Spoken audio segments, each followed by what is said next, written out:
Doctor صاحب، آج میں ایک شکایت لے کر آیا ہوں آپ کے پاس۔ کس کی؟ آپ کا ہی کوئی پیٹی بند بھائی ہے جی، یعنی آپ کے شعبہ جات کا ہی کوئی بندہ ہے۔ اچھا وہ بھی ڈاکٹر ہے جی۔ اور وہ ایک زیاستی کر رہا ہے ہمارے ایک عزیز کے ساتھ۔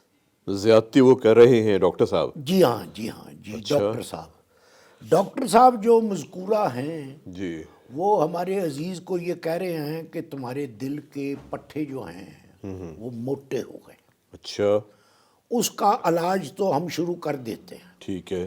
مگر ایک شرط پر علاج شروع ہوگا کہ تمہارے جتنے قریبی عزیز ہیں جو تمہارے ساتھ رہتے ہیں جی ان کو لے کر آؤ، ان کا بھی ٹیسٹ ہونا ہے۔ کیا یہ جائز ہے؟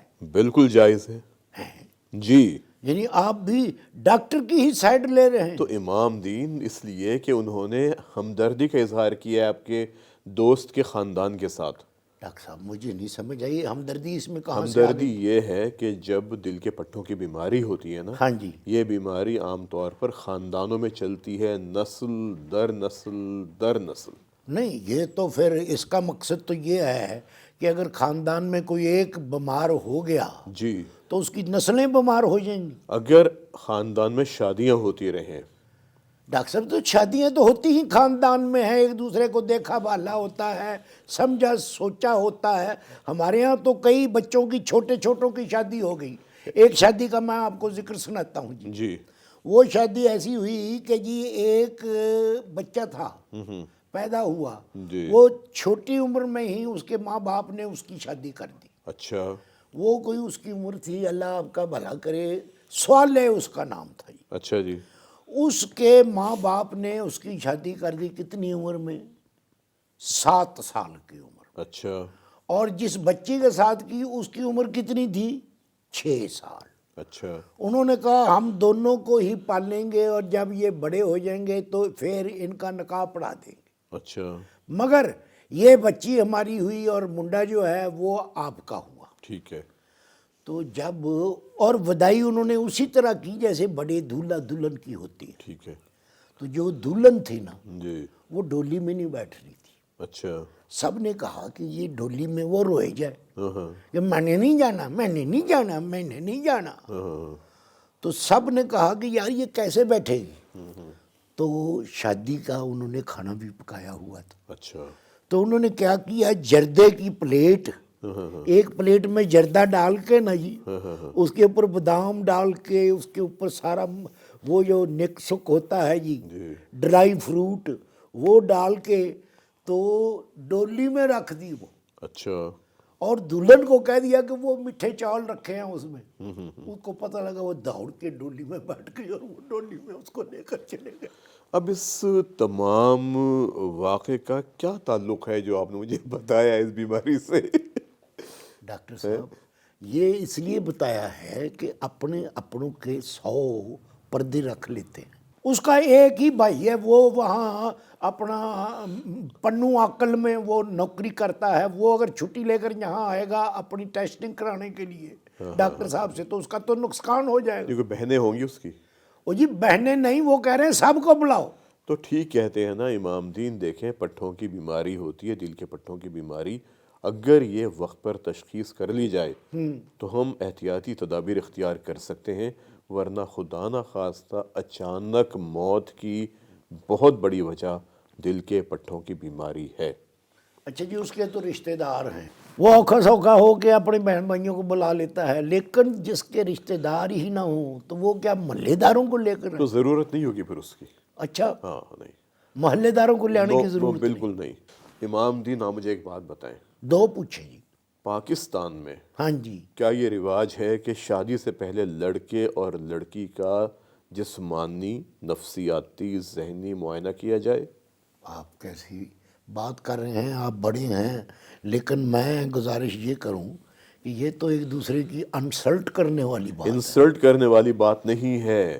کیوں جی؟ امام دین، بعض بیماریاں ایسی ہوتی ہیں جو خاندانوں میں چلتی ہیں، جیسے ایک بیماری ہوتی ہے جس سے ہم کہتے ہیں ہیموفیلیا۔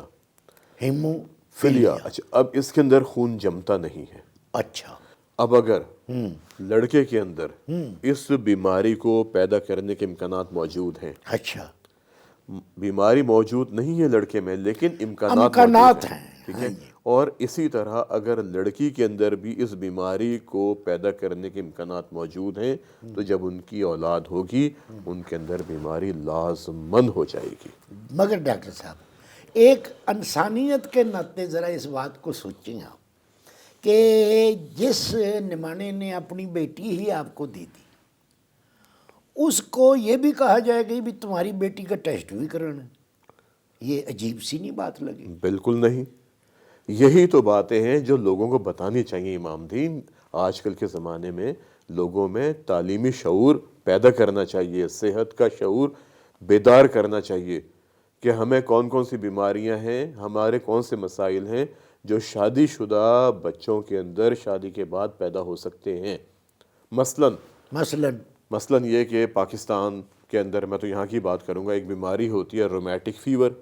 ہاں جی، یہ رومینسٹک فیور کا تو رومیٹک فیور جو گلے سے شروع ہوتا ہے، جراثیم گلے میں پرورش پاتا ہے، وہاں پہ زہر خارج کرتا ہے، وہ زہر پورے جسم میں چلا جاتا ہے اور جسم کے اندر جو جھلیاں ہیں نا وہاں پر اٹیک کرتا ہے۔ اچھا، اب جھلیاں کہاں ہوتی ہیں؟ جوڑوں کے اندر ہوتی ہیں، گردوں میں ہوتی ہیں، اور دل کے ویلز وہ بھی جھلیوں کے بنے ہوتے ہیں۔ جی، اوکے، ہاں جی، اب اگر بچپن میں بچی کو رومیٹک فیور ہوا اور معلوم نہیں ہوا، اس کی وجہ سے دل کا ویل تنگ ہو گیا، جب ان کی شادی ہوگی اور جب بچی اس مرحلے سے گزرے گی، پیدائش کے مرحلے سے، زچگی کے مراحل سے، تو بچی کے جسم کے اندر 12 لیٹر پانی زیادہ ہو جاتا ہے۔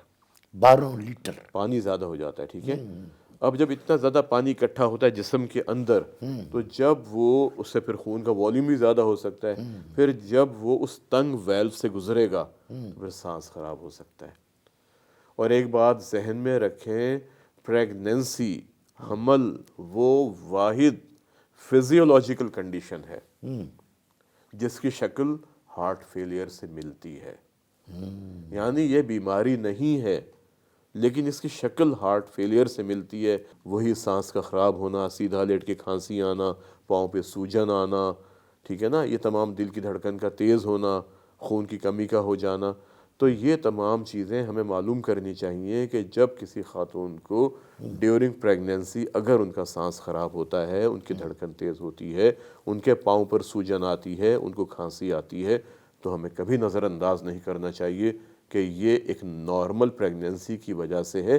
وہ بھی ہو سکتا ہے لیکن خدا نخواستہ اگر دل کا ویلو تنگ ہوگا تو اس کی وجہ سے یہ کیفیت پیدا ہو سکتی ہے۔ اور کون کون سی بیماریوں کا انشکاف ہو سکتا ہے؟ شوگر کی بیماری، اچھا، بالکل، ہائی بلڈ پریشر ہے۔ اگر ہمیں پہلے معلوم ہو جاتا ہے کہ بچی کو ہائی بلڈ پریشر ہے تو ہم پہلے سے اقدامات کر سکتے ہیں۔ اس کا علاج کرائیں گے کہ رشتہ چھوڑ دیں گے؟ امام دین، یہ تو ڈیپینڈ کرتا ہے کہ محبت کتنی ہے آپس میں، اچھا، ٹھیک ہے نا۔ اچھا، اگر تو پیار محبت بہت زیادہ ہے تو علاج کروائیں گے، اور علاج بھی کیا احتیاطی تدابیر بتائیں گے اچھا، کہ نمک کا استعمال کم کریں، وزن نہ بڑھنے دیں، باقاعدگی سے معائنہ کرواتے رہیں۔